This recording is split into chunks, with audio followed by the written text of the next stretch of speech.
नौशरो फिरोज़ में civil society पारा अस्पताल के अपग्रेड कराइण जे लाइ मुसलसल जिदोजहद जारी आहे। नौशरो फिरोज़ में अल्लाह वारे चौक ते ही एहतजाजी मुज़ाहिरो करे रहिया आहिनि। 95 डॉक्टर नौशरो फिरोज़ सिविल अस्पताल मां पगारूं खणंदा पर 35 डॉक्टर ड्यूटी करण लाइ तयार न आहिनि। दिलि दिमाग़ नक गले ॾंदनि जे डॉक्टर को बि कोन्हे। ज़िले थे के केतिरा साल गुज़री विया आहिनि पर नौशरो सिविल अस्पताल अञा डिस्ट्रिक्ट हेडक्वार्टर उनखे तस्लीम न कयो वियो आहे। तालुका अस्पताल थी हले। ग़रीब माण्हू वञनि था, उन्हनि खे हिकिड़ी सिरिंज जेका 30 रुपए वारी आहे 50 रुपए वारी आहे उहा बि कान थी मिले, न एक्सरो न अल्ट्रासाउंड का बि शइ कान थी आवाम खे मिले।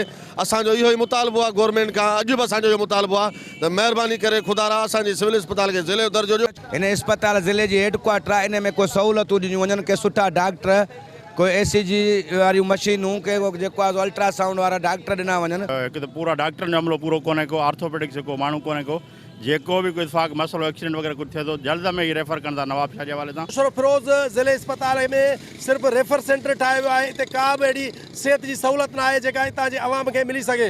कैमरामैन शकील उमरानीअ सां गॾु राणा शेर Mohammad, Sun TV news, Naushahro Firoz.